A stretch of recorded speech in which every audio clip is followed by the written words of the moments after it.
Anytime, Your Majesty. Oh, thank you. Finally. Jesus Christ. I'm gonna ride a bike or something.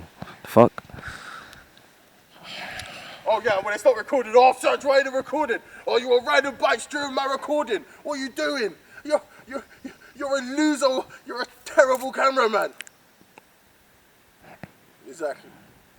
Make up your mind. Jesus Christ.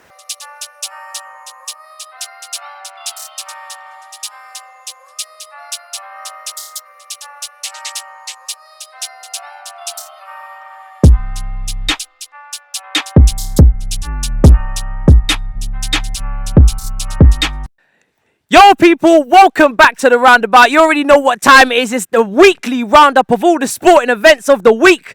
And I can't wait to get into this episode. Me and Saj have been doing a little back and forth before we started up this show. But it's fine now, it's done now. That's a It's done. Cute way of saying done. It's done. Back and forth. It's not a problem. We're having a disagreement. Production moves as usual, alright? So today, as you can see, we're a day late. Why is that, you ask, Matisse? Well, I'll tell you why. There's been absolutely nothing to talk about. You don't want to hear about the Olympics. Just keep it a buck. You don't care.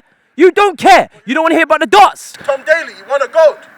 Synchronized. Tom Daly. Yes. Sounds like a brother that played a background character in High School Musical. Stop, do it every time. What is with you in this? Tom Daly, you're a beautiful man and a father. Congratulations on the gold, son.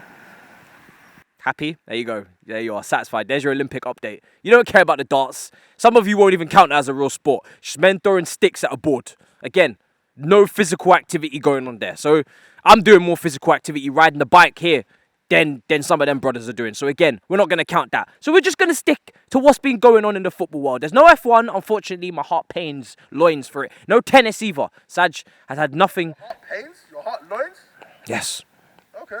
Yes, I it didn't know does. you were passionate about the F1. Like. I am deeply passionate about it. Not the Formula E.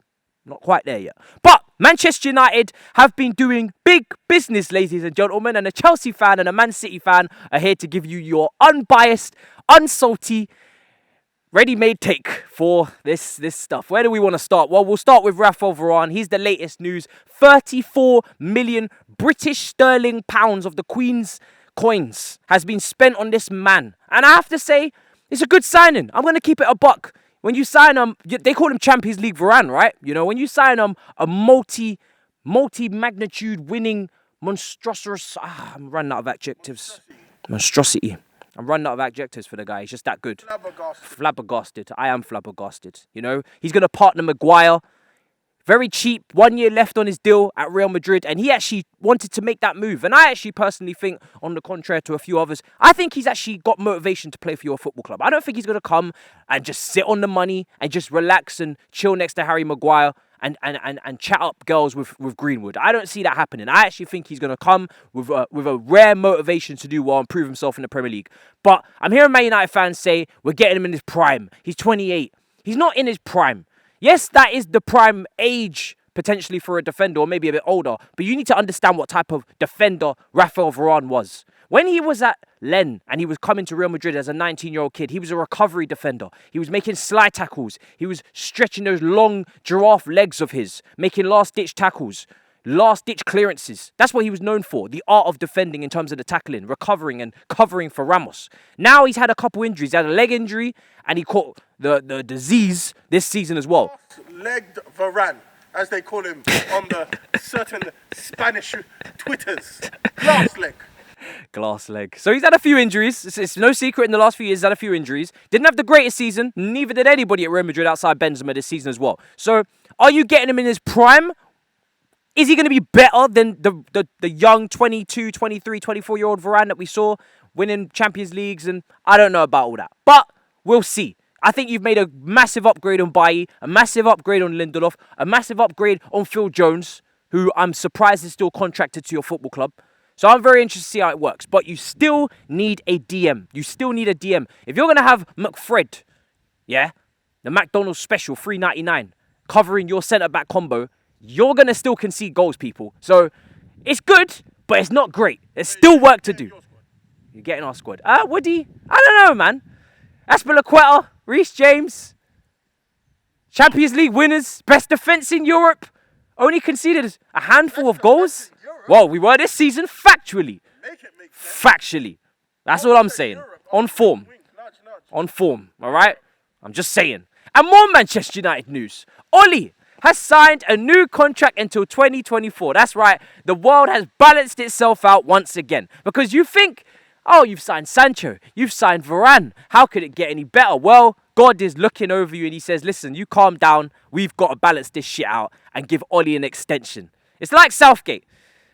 Doing a good job, you know, you're bringing them to finals, but then when the going gets tough, when it gets nitty-gritty, time to make a big decision, Oli or Gareth, something tactical, something specific, something that will push your team over the edge, something to make a difference. That's where you fumble the bag. That's where you ruin the moment. Where did you finish in the Premier League last season? 4th. Where did Man United? 2nd. But who are the kings of Europe? Oli over Tuchel any day. What? Factual. You belong on Twitter. You actually belong on Twitter saying ratioed and shit like that. You belong there with this kind of logic. Hey, you bottled the final, the Europa League final against Villarreal, Submarine FC, and Gareth Southgate bottled the final against Italy in the Euros 2020. So, you see where I'm going with this. Similar type guys. If Man United had a Conte, someone like that in charge, now I'd be shitting myself. Now I'd be like, yo, this Man United team are going to potentially compete with Man City for the title. Who knows? Oh, maybe. Well, you smirked. I was gonna say you lot, but you're not retaining. So. You're very salty. I understand we beat you 3 times in a row last season. The Champions League, and we can have conversations. This guy just won't let it go. But yeah, like I said, with Oli still in charge, that is the shining light. That is the silver lining in all this good news for Man United. I hate having to speak objectively and positively on your club, but Oli is here to save the day once again. And I think once again, you will end up trophyless. That's right. Clip it, cut it, stick it in your back pocket. Remember this moment where I said that Man United will go trophyless again for, I think, the 5th season running. So Oli's at the wheel, as Rio Ferdinand would say. Let's keep this train moving. I'm very, very happy about all of that. You got something to say? Oh. What, are you done? No, I'm not done. And obviously, Sancho was announced. A bit disappointing. I'm not going to lie. A little bit disappointing. There was no piano. Dave's album, you could have done something with a collaboration there with the album maybe getting announced through the Sancho announcement video. I don't know. Something like that. Speaking of Dave, what do you think of the album? Do you like it? It's alright. A lot of poetry, Dave. Big up to yourself, man. 9 minutes. It's a long... I'm not hating. I love him. You know, we was in Streatham the other day, just posters everywhere of Dave. But 9 minutes, that was long. That was a long one. You said you only got through 2 minutes of it. Speaking of love, so are you just being a? No, because it's a 9. I don't want to listen to a 9-minute song. I listen to the rest of the album. It was solid. Okay, all right. Shout out, Dave. And Space Jam. We got to end on Space Jam. Yeah, I know this has nothing to do with sport or football, but as you can see, we're running out of content. That makes no sense. Space Jam, Looney Tunes. Oh, basketball. Oh, well, okay. No. Well, yeah, but it's fictional. It's not fact. It's fictional, so it's not really in the sporting world. I mean, shit. So Chelsea's Champions League. Well, listen, we'll support Dave, but one brother to another, we're not going to be supporting what LeBron James just did there. You robbed us. We want our money back. Well, you didn't pay, but I want my money back. Okay. What? Don't shame me. Yes, he pays for the thing. Is what it is. Space Jam 2, yeah. Respectfully, LeBron, I ain't gonna lie, you didn't live up to MJ in any way, shape, or form. It wasn't it. It really wasn't. You tried. It wasn't the best. The story it dragged. Don't sugarcoat it. The jokes were awful. There was like 4 funny jokes in the whole thing. I understand. Now this is where it makes no sense. Space Jam 2 has the same problem that Incredibles 2 did, yeah? Yes. Because my brother. Because when we were going in, because we went with Matisse's brother, and he's like, there's gonna be bare kids in it. There wasn't, because most of the jokes they were making were from Space Jam 1 that came out in the 90s. Yep. So there were bare adults in there. Yep. But at the same time, it's meant to be for kids, and they didn't know how to get this balance right. They had lots of scenes for like Game of Thrones and Superman and Metropolis and da-da-da-da-da. It felt very rushed as well. Like, we got to the basketball game very quickly. Quite quickly. Like, bro, like there was no real integral story. There was no like character development. The wife barely spoke. Yep. Neither did the other 2 children except for the main one. Yep. story was kind of trash. I'm not going to lie to you. LeBron was just jerking himself off. It's the 4-time NBA MVP, LeBron James. Yeah, we get it, LeBron. Like, we know you writ it, directed it, co-writ it. Took the winning shot. Co-produced. My lord, we get it. You starred in it as well. There's no need to, like, masturbate yourself off too much, my bro. Like, outside of that, 90s references didn't make sense for the kids. Kiddie stuff didn't really make sense for the adults. It's Incredible 2 all over again. You waited too long to put out the second one, and shit, respectfully, it wasn't as good as the first. Facts. Nothing but facts were spoken by Saj there. He did co-commentary throughout the whole of the film. Don't ever go to the cinema with him. You will never get a moment's peace. In fact, all you'll do is get a Karen turning around, looking back at you like, shh.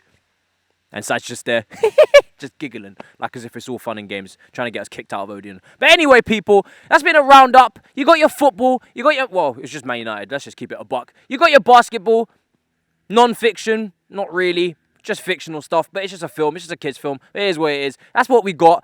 As you know, I'm not going to waffle any longer. Enjoy the rest of your day. We've got a lot planned. There's a game later, watch along and all that stuff. And yeah, the birds are chirping. The sun's about to start shining, and we've bought a fan for absolutely no reason because now it's no longer hot in London, and we've had flooding. It's been flooding in London in July.